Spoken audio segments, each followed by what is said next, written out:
While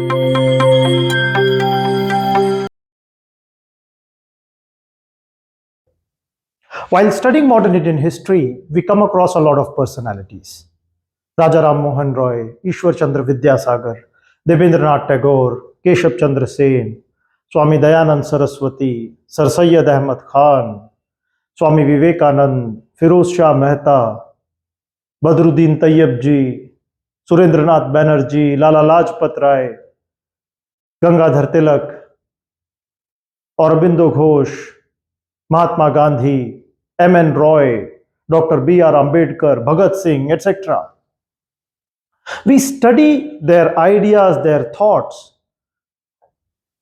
because we want to understand their worldview and how their thoughts and ideas contributed towards shaping of the idea of India as a nation. Everybody contributed. So before we could understand their worldview, let us understand the political ideologies which forms the basis of the modern political thought. The political ideological prism conventionally is divided into three major divisions. So we have the state, society, and individual.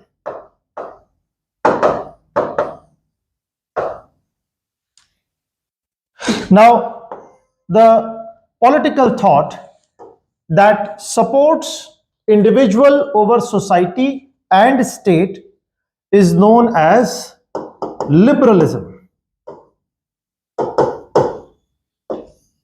The word liberalism is derived from the term liber, because these were those who were neither aristocrats nor they were slaves in the Greek city-states. So that political thought which supports an individual over the state and the society is understood as liberalism. The political thought that supports a society over individual and state is socialism. So whenever we are talking about socialist thought, it will always emphasize upon society rather than emphasizing upon individual and state. And the political thought that focuses upon state as against society and individual is nationalism.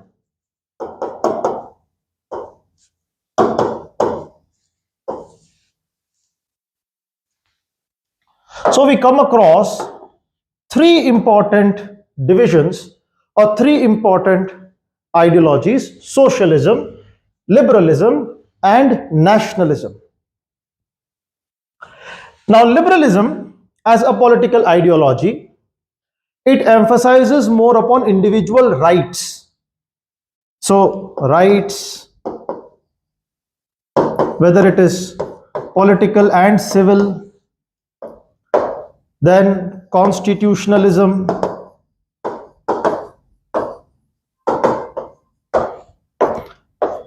property, qualifications, and representative forms of democracy.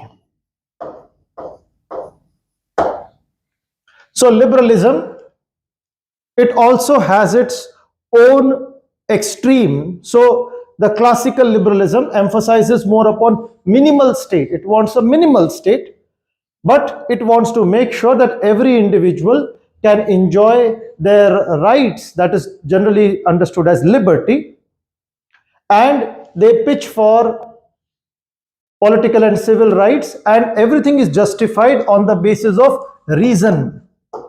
So it's a rational school of thought.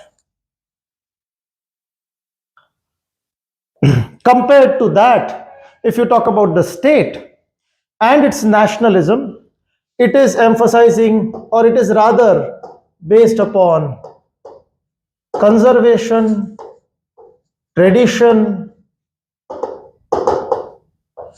It calls for sacrifice of individual and society for the state. Nationalism is generally based upon obedience, and it derives its ideology on the basis of romanticism and emotions. So, as against liberalism, nationalism is deriving from romanticism and emotions. It is more historical in its narrative. Socialism as a thought, it is emphasizing more upon equality.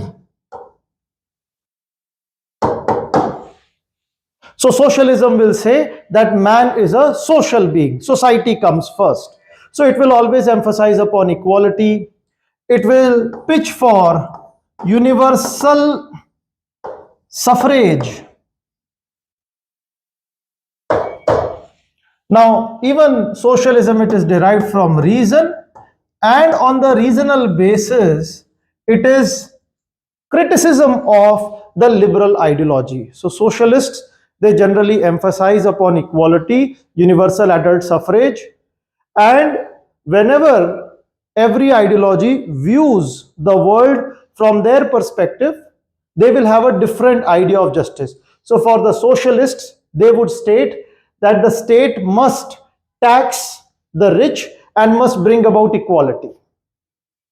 The liberals, they would justify that a person who has property, he has property because of his own merit, and the state should not interfere, or the society should not interfere whenever an individual is enjoying his property. And the state in itself would state that individual and society exist because of the state, because of the nationhood. So society and individual must sacrifice their own interest for the state. And liberalism, socialism, and nationalism, they are generally at these ends of the political ideology. Extreme form of socialism is communism. Communism will say we do not want a state, we want a stateless and a classless society. We do not want private property or the state. That is called as extreme form of socialism. Extreme form of liberalism will only emphasize upon night watchman state, a minimal state, and the society not interfering upon the rights of an individual. An extreme form of a nationalism is called fascism. So we have extreme forms in all these three ideologies. When we talk about the modern Indian history, we have the 19th century, you can say, personalities generally emphasizing more upon liberalism. For example, we have Raja Ram Mohan Roy.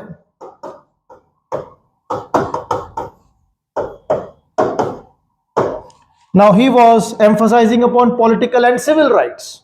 So his idea was for social political reforms, but his ideas were based upon liberalism. So all other nationalists, whether it is Raja Ram Mohan Roy, Surendranath Banerjee, Vyomesh Chandra Banerjee, whether it is Gopal Krishna Gokhale, now these are all liberals. They would be supporting a liberal ideology. Now, the difference between moderates and extremists was the moderates, although they were nationalists, but they were liberal nationalists. The extremists, they derived their nationalism more upon romanticism and emotions. For example, the ideas of Aurobindo, that is, he devised the cult of Bharat Mata, or the cult of Bankim Chandra Chatterjee,